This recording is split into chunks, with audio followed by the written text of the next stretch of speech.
This episode has been brought to you by Manscaped. The new Lawnmower 5.0 Ultra is every man's cheat code to look good, feel good, and turn the page on confidence this year.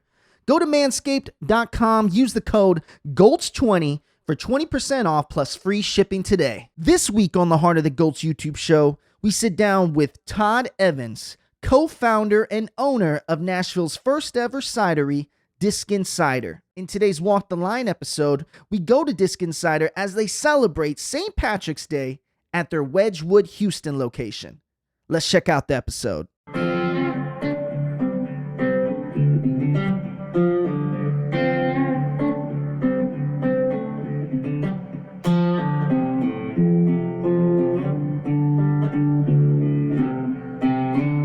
We are in the Heart of the Gulch. I'm your host, Tony Mendoza, and it's a beautiful day outside, so I'm excited. I'm super excited for who we got in the building today.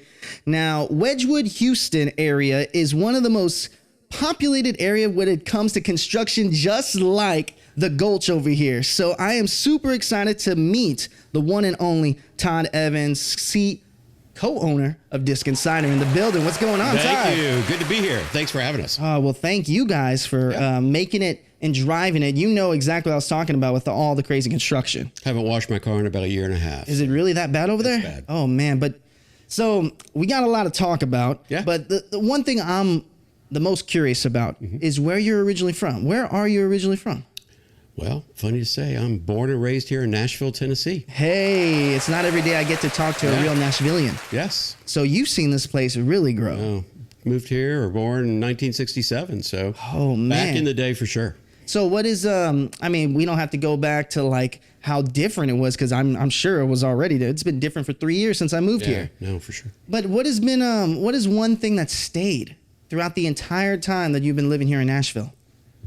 One thing, I think the kindness of people, you know, you still have some of that Southern flair of kindness. And, you know, I still think that's there. You may have to look for it a little bit more, but yeah, it's definitely still here. What about the transplants? So many people like myself that are moving in, and we're just changing Nashville's whole vibe there is in the city. I mean, is it a little weird to see so many transplants moving here? Oh, it's very weird. Yeah. I mean, it's very weird. I mean, the city I grew up in was a small country town.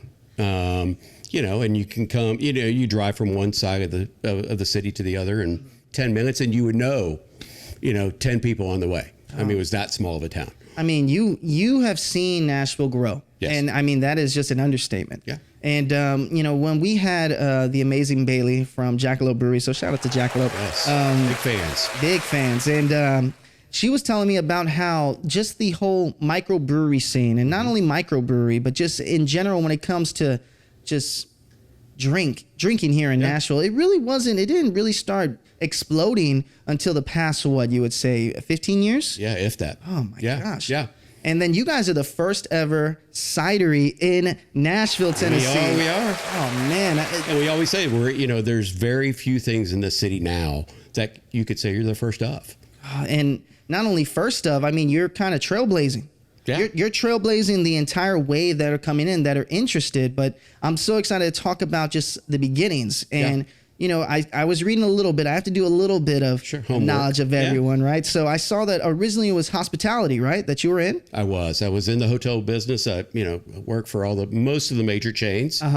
Moved up and down the East Coast, and had the opportunity to move back home about 25 years ago. So hospitality, man, when we talk about COVID and talk about hospitality in this town, how much it changed the city as a dynamic. Oh my God.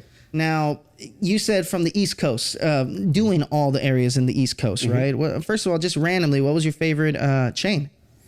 Probably Marriott. Yeah? Yeah. My mom is always taking me to Marriott places, so I love it. And the Residence Inn is... That's who I work for. Hey! There you go. Man, crazy how I figured that one out. That's who I work for. Now, I'm guessing in your time there, you got to experience so many areas in the Northeast. And not only that, is that where majority of cider came from, is the Northeast?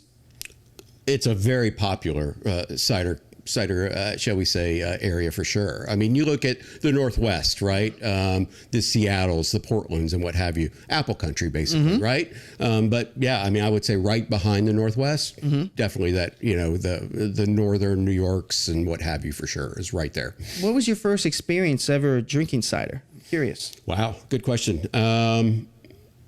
Probably about 12, 15 years ago, Angry Orchard. Angry Orchard. Who doesn't love Angry Orchard? No, I mean, it was really the only thing out there that I found that to try. And I think that was my first experience with cider. Yeah. Yeah. Sure. Well, I mean, so when I think about Angry Orchard, right, just thinking of the brand here, Sure. One thing that always comes to mind is when I first started my journey of drinking, I'm a big bourbon fan. For sure. But when it comes down to just drinking cider, that is, I think, everyone's probably introduction.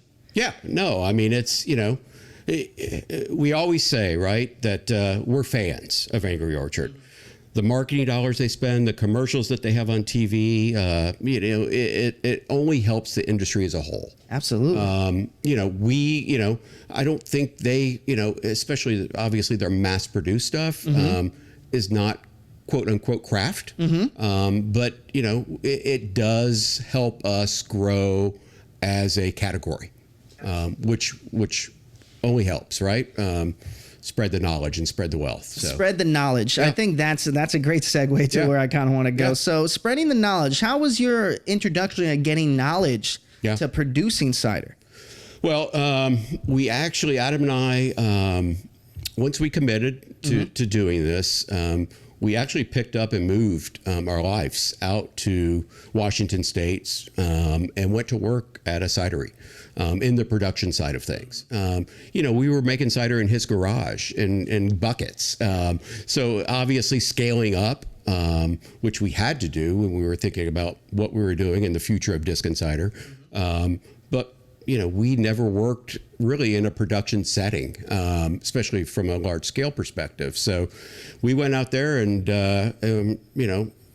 throwing lines and, going through the fermentation process, blending, carbonating. There were days we would both come home and fight for the bathtub to soak our old bodies in because it's work. And not only that, so as I've been doing this show in Heart of the Gulch, the more and more I've learned about the process that it takes. It is what Bailey said, it's a science. Oh, absolutely. There's definitely science involved, for sure. Everything that we do, right, is all apple based. We're not dealing with any other juices. So you can make, for instance, if you were making a Perry, everything would be made with pear juice. So we work with a single orchard based in Michigan. We get all of our juices in from them. So again, everything is raw, comes in as raw apple juice. Obviously, the fermentation process begins. We then filter, and if you've seen raw apple juice before, it's very cloudy, dark brown in color. And then you look at what we present as a product, right? Especially our Bob's Your Uncle or our Lil Blondie or what have you. Some of our real clear ciders. The filtration process is involved, the carbonation process, the blending process. So we always say that as soon as we offload juice, it's a 3.5 week process from beginning to end. You just mentioned it a little bit about your awesome facility out there in Wedgwood, Houston. It is humongous. Thank you. And definitely it's cool to see all of the workings behind the scenes. You can kind of see it from inside just the room. Yes. And the big tanks that you guys have to deal with and just the machinery that it comes down to it. Right. And when you were learning it over there in Washington State, I mean, was it just as grand as it is here in Nashville? It was. And just to piggyback on that, I mean, when Adam and I and the architects met to kind of lay out the facility, we wanted, you go to a lot of breweries and even cideries, obviously, and usually your production facility is either behind glass or you can look down upon it or it's separated in some way. It was one of the things that were most important to both of us is we wanted people to walk in and really get a sense of, behind the curtain. We don't want them to touch, but we really want them to get a feel for, this is where what you're about to sip on is made from beginning to end, canned, kegged, and all those steps in between. Everything is done at that facility where you're sitting having a pint of cider. So when you were originally looking for the right facility, when you and your partner were looking for the right facility, why Wedgwood, Houston? A maker's neighborhood. A maker's neighborhood. Yes. Elaborate a little bit more on that. Back in the day, right, even when we started looking, from guitar shops to artists to Corsair to Nashville Craft to wood making shops to, we just felt like it was just, from a true, not only obviously beverage perspective, but from a true craft perspective, whatever you're making, we just felt like what a great fit to really the neighborhood. To acknowledge, the creators and the people behind, shall we say, whatever craft they are creating. So it fit well. Yeah, no, absolutely. Yeah. And speaking of creations and creators, we also had one of our, I guess you would say alumni at Heart of the Ghost was actually Richard Bespoke. That's right across the way. So shout out to Richard Bespoke. We know Richard very well. Yes. Man, it is, I never viewed that area as a craftsman's area. No. That is exactly what it is. Yes, absolutely. And, thank God we don't want to lose that as a community over there. So, like Richard and,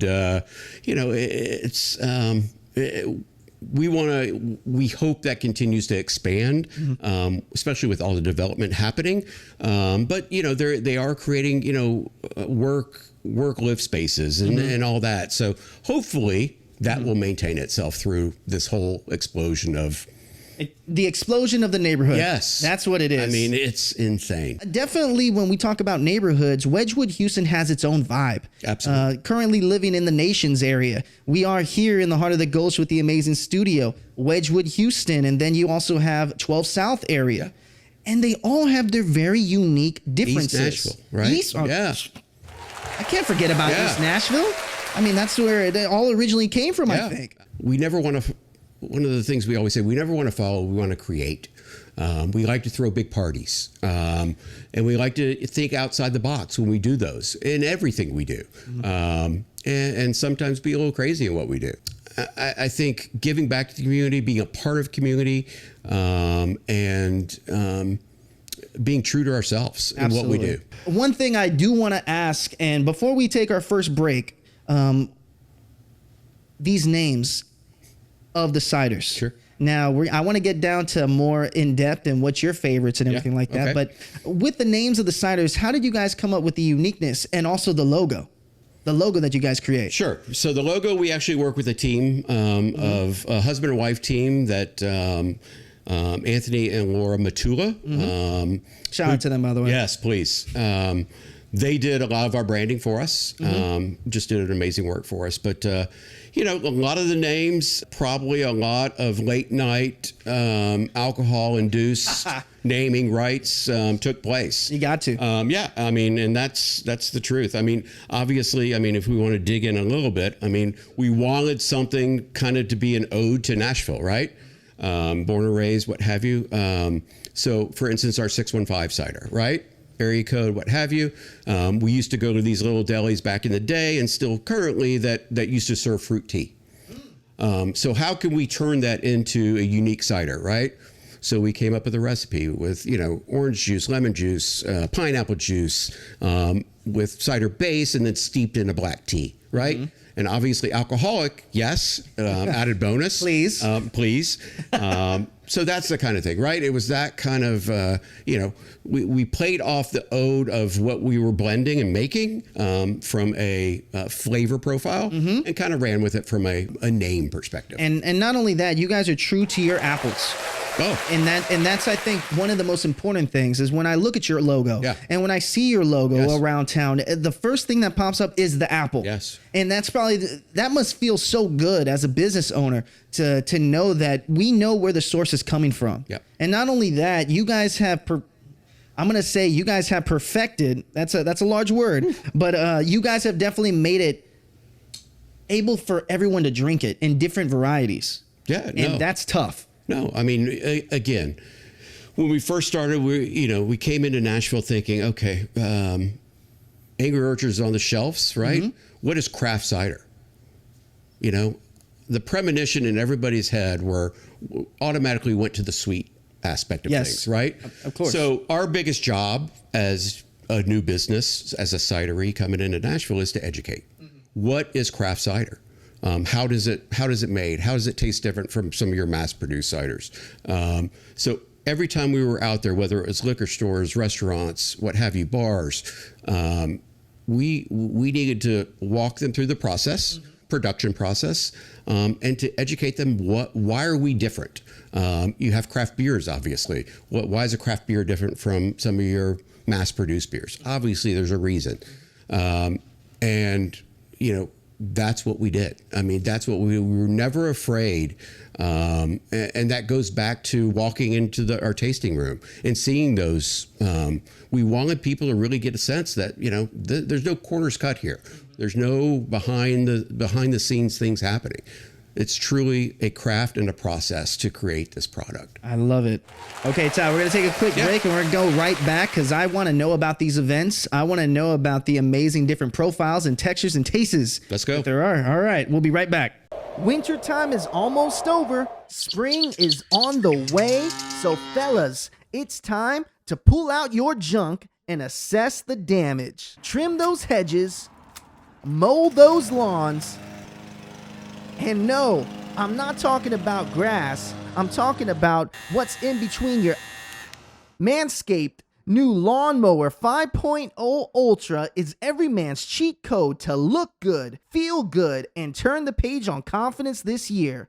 Whether you're going for a trim or that clean-shaven look, this trimmer has you covered. Go to manscaped.com, use the code GULCH20 for 20% off plus free shipping. Let's talk cider. Yes. And let's talk about these names. So, Bob's your uncle. Yes. Please elaborate. So we were going to print, I think, our first run of labels.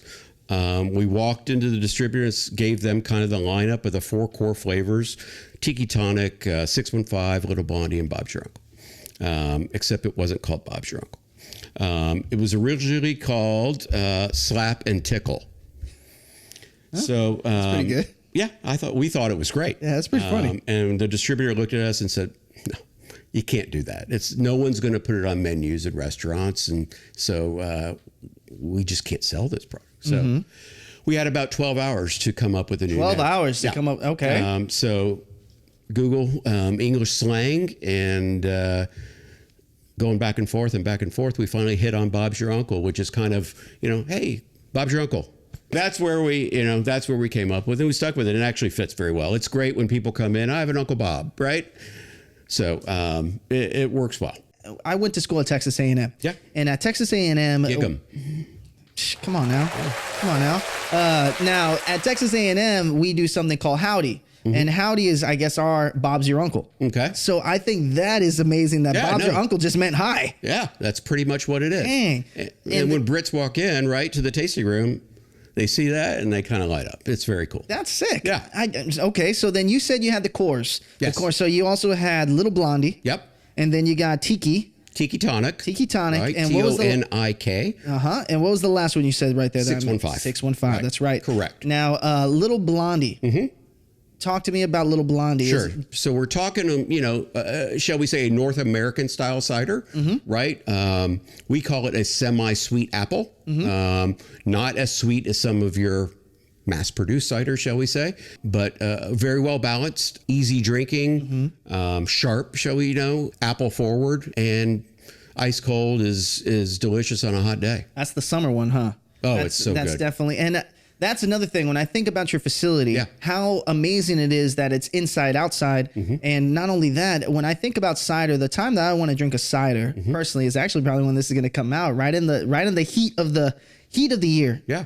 It cools you down. But you'd be shocked. I mean, some of our peak times are the Thanksgiving holidays, the Christmas time. I mean, we have some unique flavors that kind of fit that kind of category too, or time of year that work well. And we serve for instance, we serve one of our ciders called Resolution. It's a cinnamon apple spice cider. and it just screams holiday time. But we also serve it warmed up. It's almost bold, shall we say. So it's very popular during the winter months. When I visited your cidery, it was actually during the fall of this past year. Sure. And one thing that I thought was so unique was that you guys are able to create cocktails. Oh. And I thought that was one of the neatest ways to implement Yes. a cider. Yes. We've been, very creative in what we offer too, and how we incorporate the ciders within each of those cocktails. It's really fun, and they love to do that too, meaning our bartenders. We do a tasting, and they present options for us as a management team, and then we kind of pick 1, 7, and 8, or whatever it might be. Now, and I'm going to ask this: have you ever experimented with one, and did your experiment turn into one that's being sold today? We used our Resolution cider, which I talked about, cinnamon apple, and then I infused or mixed it with some caramel vodka. So it was a very warm kind of fall-y, wintry drink. That was on the menu for a little while, and we couldn't find the caramel vodka anymore. So Nashville's such a community where you guys even have community beers in there too. Absolutely. And I think what's one of your favorite beers that you guys have on tap? So we have wonderful relationships, and let's back up and even say from the get-go. Adam and I went out to, I would say 80% of the breweries in town. This was, 2017. And met with a lot of the producers and owners and what have you, and just we're welcome with open arms. Anything we can do, any advice we can give you, please don't hesitate. So it's a small community, the beer community, that two guys that are opening a cider business were welcomed into. And I tip my hat to that group of people, and to those other breweries in town that just really made us feel welcome. So cheers to them. But we have wonderful relationships. Right now, our relationship with Bearded Iris is a solid one, and their beer is extremely popular, and we've had it on, I want to say, almost since day one. Now, I want to talk about events. Yes, please. So what was one of the first events you guys ever put on? Well, our grand opening. Again, like I said early on, we love to throw big parties, right? So our grand opening, food trucks, we had T-shirt making company there, just all kinds of great stuff, and 5 bands playing that day. We had a full stage set up out back. Adam and I were talking, and we were hoping for 1,000 people. Hoping. This was May of 2018. We'd be thrilled if 500 came, and there was probably, end of day total count was probably close to 6,000, 7,000 people in and out. So it was an incredible kickoff and an incredible party. One of the local Nashville bands, Colony House, was our headliner. People, were kind of wondering what we were and who we were as the first cidery. So that's the kind of crazy stuff. And we try to have a party. Obviously, COVID got in the way. But, coming this May, we'll have our 5-year anniversary party. That's crazy. Congratulations, y'all. I mean, you kind of talked about it for a second, but as I've been talking to more businesses, entrepreneurs, even personalities, COVID has made an impact in everyone's lives. Yeah. And, what were the pivots that you guys had to make during that challenging time? Extreme pivots. And I think from a cidery beverage type of business, we were selling, we sell and currently sell, obviously, package, which are cans, 16-ounce 4-packs, sixtels, kegs, and half barrels. Your restaurants, your bars all shut down. So for a period of 18 months, I don't think we filled kegs because no one was buying kegs. We took our bartenders, we took our staff, and instead of, furloughing those people, we either put them on the production line. Davidson County allowed us to deliver our products, which was, again, a game changer for us and lifesaver. So our bartenders and utility folks, they became delivery drivers. Creating a team and a family was a priority for Adam and I. And instead of just giving this speak, oh, we're a family. I think if you were to talk to, I know if you were to talk to our employees, yes, they'd be honest with you and tell you that they feel a part. Thing that I always want to do on the show with, every business that was able to employ their employees during COVID. So shout out to you guys. No. Because it's not only challenging to have to rethink a business model, but you have to think that you guys put your employees first, and you thought about their lives and how this was going to impact them.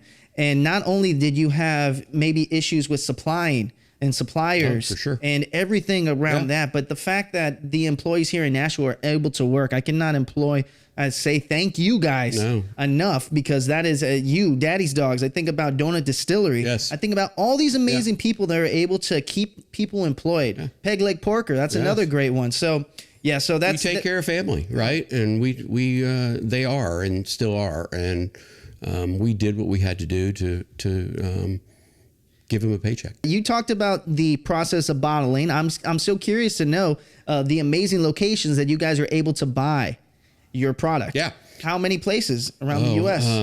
So right now we're available throughout the state of Tennessee and the state of Alabama. And we now ship to 39 states across the country. So that's big. Yeah, no, it's great. It's all via our website. You can order our products right online, and UPS will deliver them to your door. Oh, and I think that's amazing, because 5 years in. Yeah. And you guys are able to go to, you said 30 plus states. That's pretty incredible. Yeah, it's worked out very well, the shipping piece. We're, again, being a still relatively young business, we've brought in some creative minds to help us kind of, what can we do that's unique and different, and not only from an event perspective, but from a marketing perspective and what have you, to kind of look at the big picture, right? Yeah, we're here. Yeah, we're here in the heart of the Gulch. Right, exactly. And we did the same thing for events, as we talked about. Absolutely. I mean, all kinds of creative, nothing won't, throw out your idea and let's see if it'll stick. And this is a weird question, but I think as we were just talking, I thought about it. Let's just use where you guys are distributing to. Yeah. And we can use Tennessee. Have you been surprised of any locations that have done better than others? When you look at the logistics and everything. What does very well for us is the Clarksville area. And kind of surprised me, I think. But again, like every other city in most of Tennessee, it's a booming area too. And transplants, obviously, with the military being close by, so that's been a good surprise. Now, talk about surprises. Yeah. Who's been a celebrity or a big name or an influencer that has surprised you at the cidery? Wow. I would say probably one of the biggest, Jason Aldean. Jason Aldean. He did a little party at our place, which was really cool. Maren Morris has been at the cidery a couple times. So, but that's exactly what it is, right? So you get to see. So have you had a pinch me moment? Have you had a pinch me moment of someone who came into your doors and you're just like, you're here? Like my pinch me moment was yesterday. I got to meet, me and the girlfriend got to go hang out with Jimmy Allen and Kid Rock. Nice. Yeah, and then I was just sitting there hanging out. It was after an interview like today, and we just went to go hang out with them. And, it was kind of a pinch me moment for me and her. It's like, man, we really are doing something here in Nashville. But what was your pinch me moment? Wow. Yeah, I mean, Maren Morris was kind of a wow. I mean, she's in our space, and that was probably a big one for me. We've had, athletes. That's been pretty cool. We had, we've had a couple Preds come in, a couple Titans come in. It's kind of neat. Are your ciders available in those stadiums as well? Great question. We are available in most, if not all, I think pretty much all. But we do, what's really cool is in Bridgestone, for instance, we opened a dual branded bar Hey. With Bearded Iris. Yeah. On the first level. That both of our products are available there. Super cool, very cool, laid out graffiti type of bar. Very well done. And our partnership with Nashville SC is something that we value tremendously. Our products are available in that stadium, of course. We do a huge pregame for all home matches at the cider, usually a couple hours before kickoff. And then we provide, based on purchase of a product at the cidery, we provide a free shuttle service to the game. Hey, that's sick. Yeah. And it's not too far either. That's right. It's a mile and a half at most. So that's been very popular. And we really enjoy our relationship with those folks. And then you can find it in the Titan Stadium throughout some of the grab and goes and what have you. So, yeah. Who has been the rowdiest fans that you've had at y'all's cidery? We don't want to classify ourselves as a sports bar, right? No, of course not. But we do. I mean, these soccer fans are pretty, we didn't know what to expect. And, we did I think they're called the roadies. The roadies, is that what they're called? Yes. Oh, wow. A group of fans for Nashville SC. They didn't hold back. And we did a jersey release party and what have you for those guys. They have chants. They have real chants. Go, drums, the whole 9 yards. Oh yeah. Thank God they didn't bring any fireworks in, but they know how to get after it, which is great. Yeah, and that's exactly. And like I said, you guys are so close to the SC anyway. Yeah. And for the people that don't know that, so Nashville has the largest stadium in the United States. Soccer specific. That's right. Soccer. Yeah. So to say that you guys are just paired up is amazing. And from day one, it was, from a demographical perspective and the fans that attend those games, it really is it works unique out. Experience. Yeah, and it worked out perfect for us. Well, speaking about the fans, yes, that's a great segue. Actually, you already teed it up for me. So we do have a section on the show called Crowd Noise, where your fans, will get to submit their questions to. So you got to answer them to your best ability. All right. Fair enough.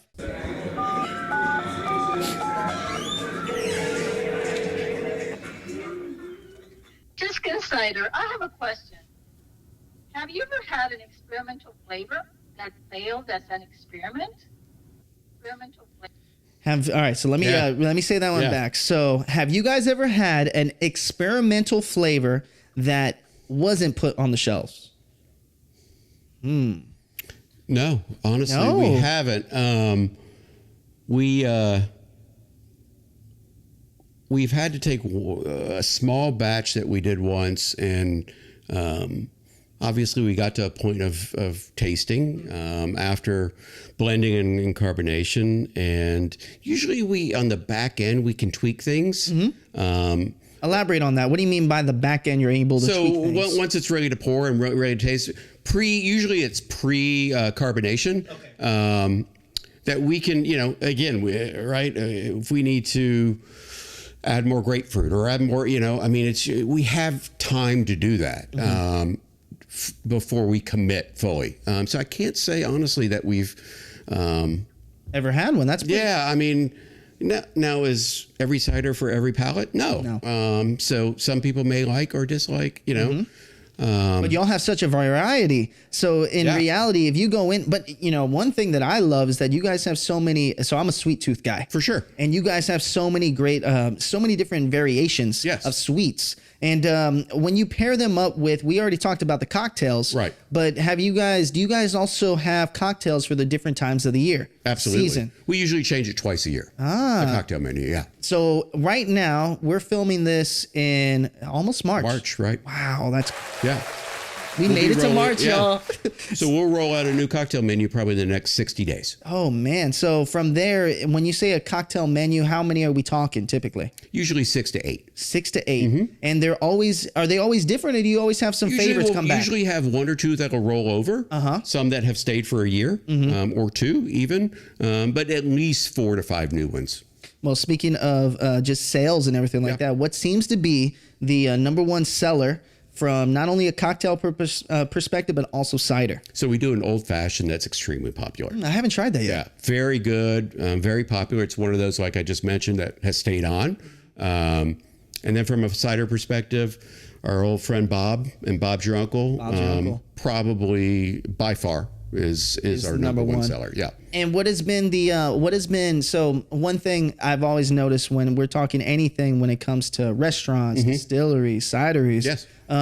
Has there been anything that kind of surprised you in the sales? Has there been one that you guys have that's housed that is slowly creeping up the ranks?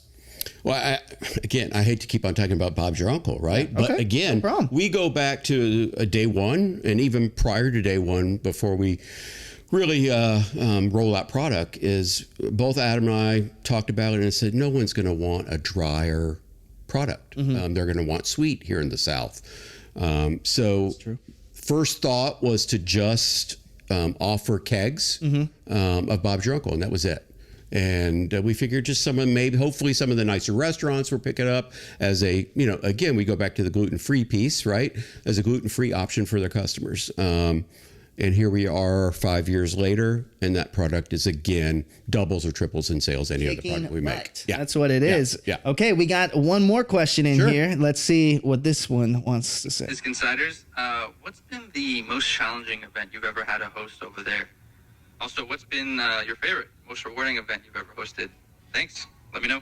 Okay, so the question was, what has been the most challenging event you've ever hosted? And then we'll get to the second question, but the most challenging event. The first couple of years with our anniversary party, our footprint obviously was much larger. I mean, the lot behind us was wide open, right? Parking. Yeah. If we wanted to set up food trucks, if we wanted to set up stages, wide open. I didn't even think of that. Here we are last year, and our footprint has probably shrunk because of construction almost by half. Yeah. So that was a challenge to really be more creative and still have the offerings that we wanted to have, that we've had in the past, but just obviously in half the footprint that we usually had. I mean, but how amazing is that to see? So like I said, I'm going to bring it back to Galentine's Day. Yeah. So in Galentine's Day, parking is a little challenge. Yes. Not at all times, but when you have big events, because you guys do love to put on a party over there, how rewarding is it to see people park 2 blocks, 3 blocks by Jackalope area and see them walk kind of like, they're walking their way to the shining light, the shining apple. Oh, we don't take that for granted, right? I mean, and that's why, we didn't talk about it, but, 2 years ago, a year ago, whatever time frame it was, every year the Nashville scene does best of. Yes, right? The best of, yes. So we receive best in service. And I told you I was come from the hospitality world, right? And being classified as a brewery / cidery, but brewery, to receive that kind of award meant more to us as owners than you can imagine, right? We all go out for dinner and in the city, and not saying everybody, but it's hard to get good service nowadays, especially with the growth of the city. So to take care of our customers, to treat them like their family, and that's that drives success. And we instill in our employees how important that is. And that obviously we're not doing that as owners, but our staff really takes that seriously and thankfully does it well. And the Nashville scene. I mean, let's put it out, because the Nashville scene's not too far away from here in the heart of the Gulch. So what's amazing about it is the Nashville scene's best stuff. It comes out once every year. Correct. And not only that, it's the people's vote. Yeah. So it's not just somebody putting it up because you guys did an amazing job. You guys are putting on events. You guys are putting on a footprint. You guys are becoming a footprint, a staple in the community. Yeah, and this service was up against restaurants and what have you. So it wasn't just breweries. It was, and we all know, I mean, with a couple of new restaurants open every week in this town, you have to set yourself apart. And service and obviously product can do that. So I'm very proud of that, probably more than anything else. I love that. Yeah. For the person that is interested, the person that is that is in their garage and their mom and dad are just yelling at them for always trying new experiments, what are some tips you can give the next person, the next coming up to create either a cidery or a brewery? What are some of the tips you can give out? Yeah, don't come in Nashville. Don't open one in Nashville. No, There's too many of them. I'm just kidding. You know, I think the valuable experience that we received going to work for one, you know, I don't know if we could have been as successful as we are if we wouldn't have gone out there and really learned the ins and outs of being involved in the process of making the product, obviously. You know, what was the time frame, real quick, just in case? It was about 6 months. Wow. So 6 months of a learning curve. And it was a back and forth. I mean, we went, you know, we didn't stop going after 6 months. I mean, we still went back, and, you know, this consultant was incredible help to us. I mean, with equipment especially. I mean, we had no idea. I wouldn't necessarily say it's mind-blowing. Yeah. It's the product that you guys put out, and it's the people that you guys are able to serve, and not only the people that you serve with them. So I think it's just a testament to the type of folks that you guys are over there at Diskin Cider. Well, that's very kind. Thank you. Oh, absolutely. I mean, I go back to, you know, I mean, when we first opened, you know, obviously the tasting room was a big part of it, but and having events there. But a whole other piece that we haven't talked about is, you know, is people can come in and you know, rent out our space for private events. We do a bunch of weddings there. We do corporate events, you know, half day buyouts, full day buyouts, bar mitzvahs, you know, so, I mean, there's something, and you've been to the space. I mean, it's almost a clean slate on how you create your own space in there. So it's different every time. Yeah, and we didn't know. I mean, we underestimated that part of the business from a true buyout type of event perspective too. So, you know, and so it's a multi-use kind of opportunity, and facility, Well, you know, I love that. And I love that you even brought that in there, because I think that's very important. Yeah. So now the way that we transition this to your Walk the Line episode, okay? Your day in the life. So you look straight into that camera right there. You say your name, and then say, I'm from Diskin Cider. And this is how I walk the line. And then from there, we're going to tee it up to your episode. You ready to try it out? So you're saying your name, Diskin Cider, and this is how I walk the line. So I'm going to give you a countdown after the applause. And look straight into that camera right there. All right. And 3, 2. Todd Evans, Diskin Cider. This is how I walk the line. Hey, Todd.